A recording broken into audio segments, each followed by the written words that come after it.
Hello, welcome back to the vlog. Haven't done one of these talking to the camera vlogs in a while, but I thought I'd do it.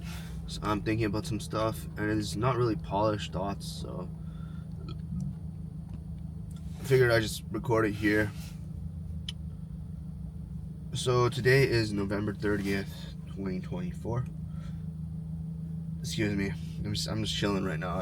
It's not like one of those videos where I have a topic. I mean, I do have a topic that I want to talk about, but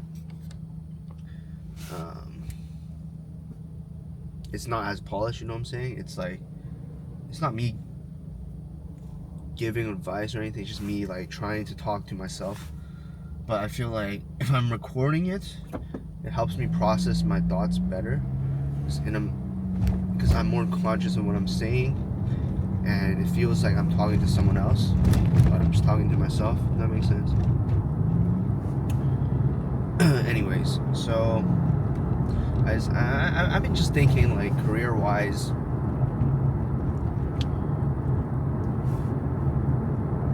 I feel like I could definitely step up in regards of, I'm just opening up right now to myself, regards of, just detaching from how people view me as an individual. Because what I really found was interesting is that I feel like a lot of people, their work persona and how they are at work, or like when they're working, right, versus when they are socializing, is quite different. It's like very different. And even for, I guess you could call it like more introverted individuals, even if you're more introverted in your personal life, social settings, I've noticed that some people I worked with that were introverts, like I could tell, right, in social settings especially, it's just very apparent. But that's not to say that their work is not good. They bring different strengths, right? But even though they are introverts, when they are working, it's kind of hard to tell that, because they kind of, in a way, like detach from that thing, and then just over time they just develop almost like another persona. It's like a work persona, where it's not really associated to their actual personality, which I feel like is cool. I feel like it's a thing that I want to learn, because I associate myself, everything I do, whether it's at work, whether social things or whatnot, in my head I tend to think like, okay, I want to keep this more chill persona, more easygoing persona, but in work I feel like I need to not do that as much, to some extent, because it'll be good to stand on your ground sometimes at work. And it's not like in social life where you're deciding where to eat, it doesn't fucking really matter, right? But if it's work, something that I'm passionate about, being able to stand on your ground, not being so easygoing, especially if it's something that you know about and you're passionate about, and you know what you're doing, right? So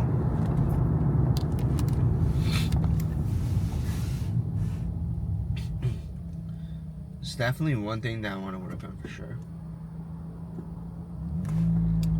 I think I've been kind of slowly, I think the main learnings for me this year working, I wouldn't even say from like a design perspective, is more like soft skills perspective, trying to learn what I just said, like apply what I just said, being more vocal in that sense, being more comfortable. I guess for me, speaking out in these settings is kind of uncomfortable, right? But being more comfortable would be uncomfortable in terms of that perspective. And another thing is improvement is, I guess this is like over time trained skill, but I don't know how I can actually teach myself this. Maybe it's just a thing with me. In general, in meetings, like, it takes me a while to process stuff. I don't really have, and I genuinely sometimes I literally don't have much to say because I can't think of ideas on the spot. I'm more of like a thinker. I absorb it, and it takes a while for me to digest and read the notes. I think about it, and then I'm like, okay, maybe this can kind of work. But that comes like way after, right? When I'm in a meeting, I'm like just trying to catch up, follow on, essentially, right? So I don't know. Maybe that's a skill. I don't know how I can work on that, but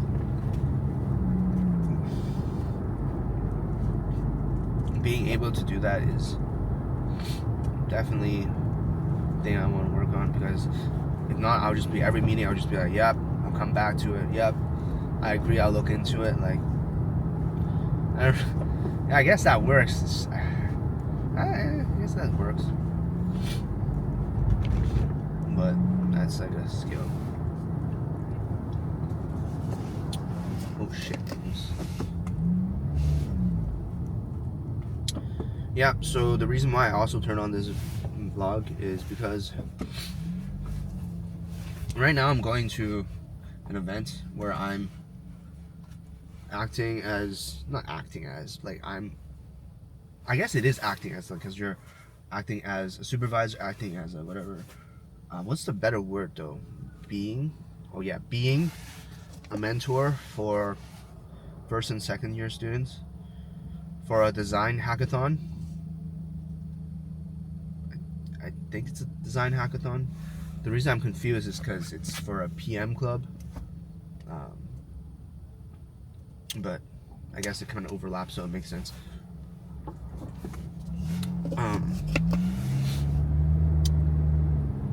Well, yeah, in my head, like, as a designer that does not come from a background in design, something I struggle with, especially when talking with other designers, is imposter syndrome, because like I just don't come from a background in design. I feel like I am inferior in that sense. I didn't study it. I don't know like a lot of the principles or whatnot, like the theory behind it. I probably don't know a lot of the theory, right? But that's not to say, like, okay, even if I do know the theory, or I did study the theory, it makes me any better or worse. I mean, theoretically it won't make me better, but I'm just thinking from my example. I studied marketing, I studied the theory, but can I really apply? I didn't really apply the theory. Like, I forgot about the theory, a lot of it at this point, to be honest, because I wasn't able to apply it, because I'm the type of person that if I don't apply it, I'm going to forget it. And I feel like that's for a lot of people, and for me, if it's something I'm not passionate about, I'm just not going to apply it. And I can force myself to do it, but end of the day, if I'm not passionate about it, it sounds bad, but I'm not going to do well. It's not sustainable, right? Like, somehow, I guess I can somehow find myself to adjust it so I could be passionate about it. But there's also this argument of being disciplined, which I respect, and I think it's true. Discipline, I definitely could be more disciplined in areas that I'm not passionate about. But I feel like it definitely is easier for me to, just elevate in aspects where I am passionate about. I don't know how I got sidetracked, but I guess I'll just talk about this, because the reason I brought this up is because I've been looking to kind of level up my game as a designer, and I've been looking into two paths I can take. One, I could look more into coding. I've tried that before. I bought like an intro to CSS HTML book. No joke, I like, to some extent, like, read the whole book, or like skimmed over it. Like, at that time when I finished reading it, or like looking through it, I had like a general idea. I had like a very general idea. I'm like, okay, some of the stuff I kind of makes sense, but because I just read it, I didn't really apply it. Honestly, I don't know if I retained anything, to be honest. Maybe like, yeah, not much. But some stuff, like, design learnings, because I'm designing pretty much every day, I don't lose those skills because I'm putting it into use. Like the theory, like I'm thinking about it, I'm working it, you know?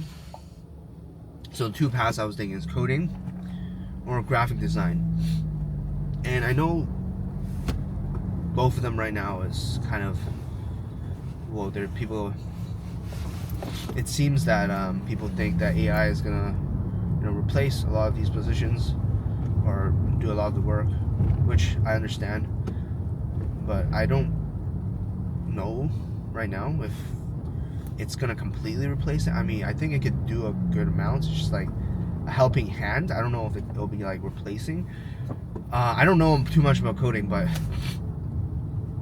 from a graphic design perspective, like I've tried using, you know, these AI generating apps to generate me images.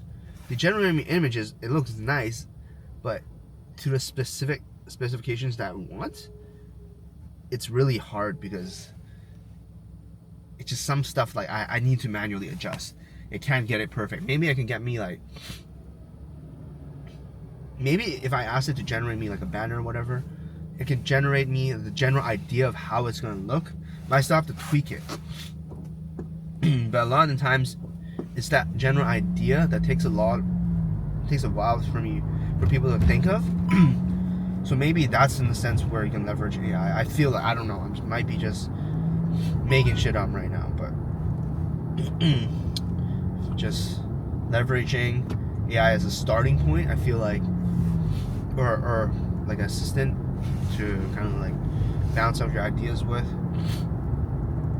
I feel like right now, at least, is what it's used for. I don't think it's completely gonna replace. Definitely will speed up things. Probably maybe reduce the amount of roles it takes to do certain things, but I don't know if it's gonna completely replace the roles, at least based on my understanding and currently. So I was also looking into graphic design just because that's an area that I'm actually kind of interested in. And I feel like as a UX UI designer, the UI part is in a way quite related to graphic design, especially when I'm trying to make like a website, right? A landing page. I feel like a good user experience for a landing page is, from my perspective, is visual. As a user myself, I don't want to read. I want to just look at brief summaries for at least, like, for example, like Apple's website. You look at their products, new iPhone. There's not like a bunch of text, right? It's like nice visuals. You can kind of see what you're gonna get really nicely, like some small text highlighting the new features and whatnot. But majority of it is very visually dominant, graphic dominant, and that is what is driving the experience with those visuals. Because in a way, like a picture is like 1,000 words, right?